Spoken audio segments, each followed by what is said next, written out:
Salut à tous les amis, bienvenue sur ma chaîne, je suis très heureux de vous retrouver une nouvelle fois. Beaucoup de gens pensent être protégés sur internet simplement parce qu'ils utilisent un navigateur réputé ou sécurisé. Mais en réalité, la majorité des navigateurs sont mal configurés par défaut et continuent de laisser passer du tracking, des scripts invisibles et des fuites de données sans que l'utilisateur ne s'en rende compte. Le résultat, on a l'impression d'être protégé alors que ses habitudes de navigation peuvent être analysées, croisées et exploitées.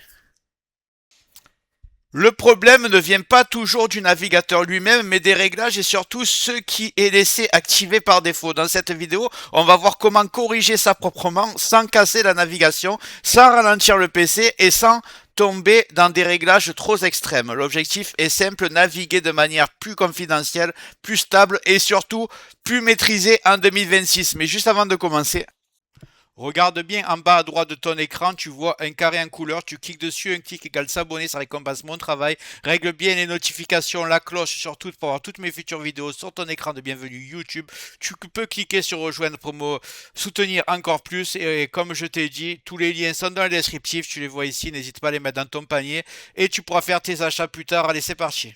Donc, pour cette vidéo, le navigateur qu'on va utiliser, c'est Brave. Brave, c'est souvent présenté comme un navigateur axé sur la confidentialité avec un bloqueur de publicité et des trackers intégrés. Sur le papier, c'est très bien, mais comme beaucoup de navigateurs, il n'est pas parfaitement configuré par défaut. Si on le laisse tel quel, certaines protections restent trop permissives, tandis que d'autres peuvent poser des problèmes de stabilité si on les active sans comprendre. L'objectif ici, ce n'est pas de transformer Brave en usine à gaz, ni de casser des sites, mais de le configurer proprement pour avoir un bon équilibre entre confidentialité et stabilité. On va donc partir de Brave, on va lui ajouter une seule extension, légère et reconnue, pour compléter sa protection sans créer de conflit. Ensuite, on va voir comment le télécharger, l'installer, puis le configurer étape par étape. Je vais commencer par aller le télécharger. Ouvrez votre navigateur. J'ai tapé Brave. Brave pour ceux qui ne connaissent pas. Je vais prendre le site officiel et je vais faire obtenir Brave. Voilà, il est déjà lancé. Je vais aller dans téléchargement, je vais l'installer. Juste avant de continuer ce tuto, je tiens à remercier les abonnés de ma chaîne qui sont aussi des membres, vous les voyez à l'écran. Bientôt je vais faire des vidéos supplémentaires qui seront réservées exclusivement aux membres. Si tu veux en faire partie, tu vas en dessous de la vidéo, tu cliques sur le bouton rejoindre, tu le vois. Ça coûte que quelques euros, ça aide le développement de ma chaîne. Je ne manquerai pas de te remercier. Allez, c'est parti, on continue ce tuto.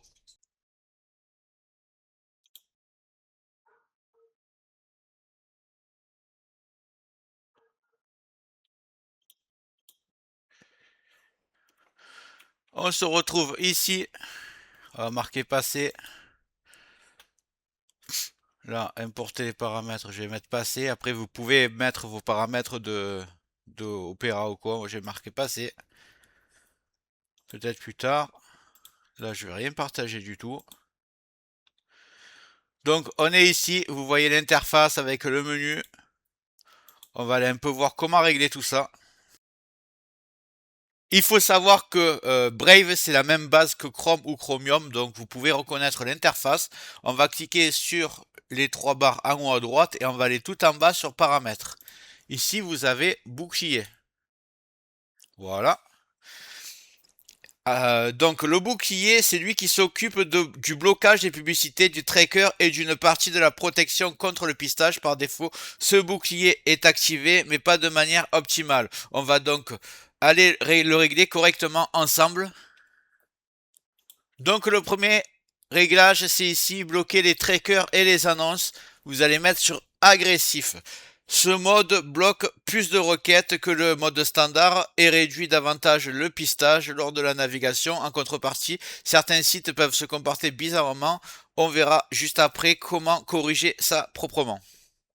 Ensuite, mettre à niveau la connexion vers les HTTPS. On va mettre sur strict. Ça force l'utilisation de connexions sécurisées quand c'est possible, sans impact négatif sur la navigation. Ici, vous voyez bloquer les cookies. Si vous avez déjà bloqué les cookies tiers, vous le laissez comme ça. Ne changez rien. Pour ce qui est de bloquer des scripts, ne l'activez pas parce que beaucoup de sites ne fonctionneront plus. Donc, laissez-le comme ça. Donc voilà, avec ces réglages, Brave est déjà beaucoup plus propre que dans sa configuration par défaut. Maintenant, je vais vous montrer comment ajuster la protection site par site pour éviter les bugs et garder une navigation fluide. Et pour ça, c'est vraiment très simple. Quand vous fonctionnez sur les sites, là on voit que 8 trackers ont déjà été bloqués, rien que pour un site que j'ai pris au hasard. Donc le site fonctionne, tout est nickel. Si jamais vous avez des problèmes que le site ne s'affiche pas, il suffit simplement de cliquer dans la barre des tâches sur la tête de lion et vous cliquez, les boucliers sont activés, vous le désactivez tout simplement. Et ça va régler tous les problèmes du site. Ce fonctionnement qui permet d'avoir à la fois la bonne confidentialité et une navigation stable au quotidien. Maintenant, on va ajouter une seule extension pour compléter la protection sans alourdir le navigateur. Il faut savoir que Brave est maintenant correctement configuré pour la majorité des utilisateurs. Ça suffit largement, mais on peut aller un peu plus loin sans dégrader la stabilité en ajoutant l'extension qui s'appelle Privacy Badger. J'ai déjà présenté dans d'autres tutos, mais vous allez voir à quel point il est efficace. Et si vous ne l'avez pas encore vu, je vous montre qu'il fonctionne aussi avec Brave. Donc, je vais simplement taper Privacy Badger. On va y aller. On va le mettre avec Chrome, vous inquiétez pas. Toutes les extensions Chrome fonctionnent sur Brave. Ajouter à Google Chrome. Ajouter.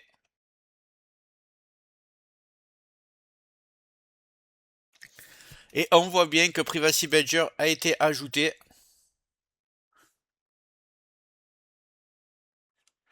Une fois ici, vous revenez sur votre page d'avant. Et vous voyez que Privacy Badger est ici.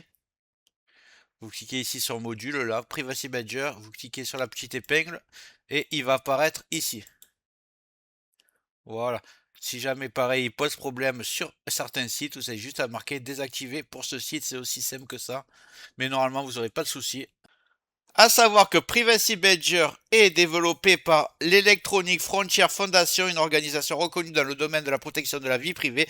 Privacy Badger ne se contente pas de bloquer des listes de trackers, elle analyse le comportement des scripts et bloque ceux qui tentent de vous suivre sur plusieurs sites. L'intérêt de Privacy Badger avec Brave, c'est qu'elle vient compléter le bouclier sans entrer en conflit avec lui. Elle ajoute une couche de protection adaptative sans ralentir le navigateur et sans casser les sites. Une fois l'extension installée, il n'y a quasiment rien à configurer. On le laisse fonctionner avec ses réglages par défaut. Plus vous naviguez, plus elle devient efficace. Ici, on n'ajoute pas 10 extensions. Trop d'extensions, c'est souvent plus de bugs, plus de conflits et moins de lisibilité dans les réglages. Avec cette configuration, Brave reste stable, rapide et bien plus respectueux de votre vie privée. En conclusion, Brave n'est pas magique, ce qui fait la différence sont les réglages. En 2026, mieux vaut un navigateur bien configuré qu'un navigateur surchargé d'extensions mal comprises. Prenez le temps de comprendre ce que vous activez, ajustez site par site si nécessaire. Vous aurez une navigation plus confidentielle et surtout plus maîtrisée. Si cette vidéo t'a plu, tu peux mettre un like. N'hésite pas à me dire aussi en commentaire quel navigateur toi tu utilises et quel logiciel tu voudrais que je présente dans mes futures vidéos. J'analyse tout ça et si je trouve ça intéressant, je le présente à ma communauté. J'espère que la vidéo t'a plu. Si c'est le cas, tu mets un like, tu peux mettre un commentaire, le carré en couleur en bas à droite, tu peux cliquer dessus si tu n'es pas encore abonné. Tu mets les notifications surtout pour ne rien rater de mes futures vidéos et n'hésite pas à regarder le descriptif de la vidéo, les super affaires Amazon. Chaque achat, tu mets ça dans ton panier, tu achètes quand tu veux. Chaque achat ne te coûtera pas plus cher et soutient le développement de ma chaîne. Je te remercie, je te dis à très bientôt.